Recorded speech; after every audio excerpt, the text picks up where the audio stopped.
everybody, this is Craig from Squashbox Theatre, and I am fascinated by ancient Greek myths. Now, a lot of these myths and stories are in an amazing book called the Odyssey, one of the oldest books ever written, composed over 3,000 years ago by the Greek poet Homer. Now, I've been lucky enough to borrow an original ancient copy of the Odyssey. Now, the book is so old and precious that in order to pick it up, I have to wear my special gloves. I'm going to get it now.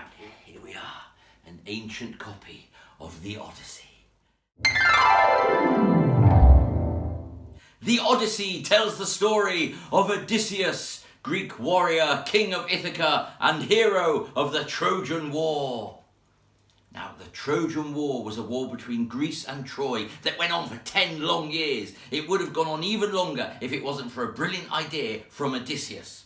You see, he told the Greeks to build a huge wooden horse and leave it outside the gates of Troy. And when the Trojans saw this horse, they thought it was a present, and they dragged it inside the city gates. But what they didn't know is that it was a trap, because late that night a secret trapdoor in the horse opened, and the whole Greek army poured out.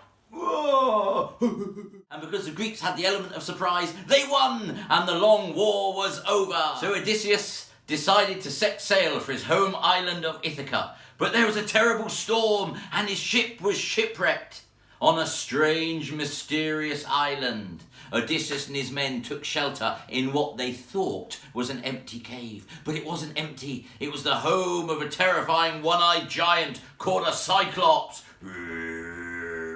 The Cyclops immediately grabbed a handful of Odysseus' men and stuffed them into his mouth.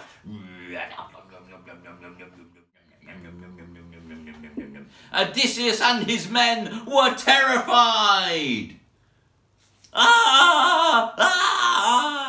And they ran and took shelter in a dark corner of the cave.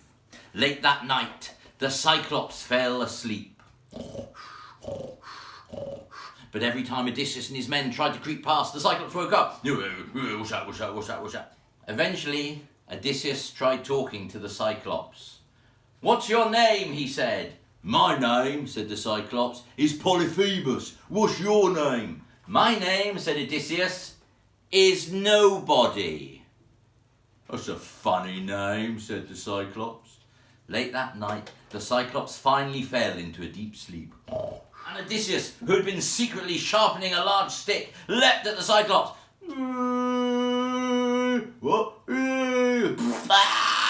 And stabbed him in the eye. The Cyclops ran out of his cave screaming, help me, I've been attacked." All the other Cyclopses across the island woke up and came out of their caves. "Who's attacked you?" they said. "Nobody," said the Cyclops. "Nobody's attacked me. Nobody's stabbed me in the eye. Nobody has blinded me." "Well, if nobody's attacked you, what are you yelling about then?" said the Cyclopses. And they all went back to sleep. And that is how the mighty Odysseus escaped from the Cyclops, using his brain as well as his muscles. Because as we all know, the best heroes have to be smart as well as strong.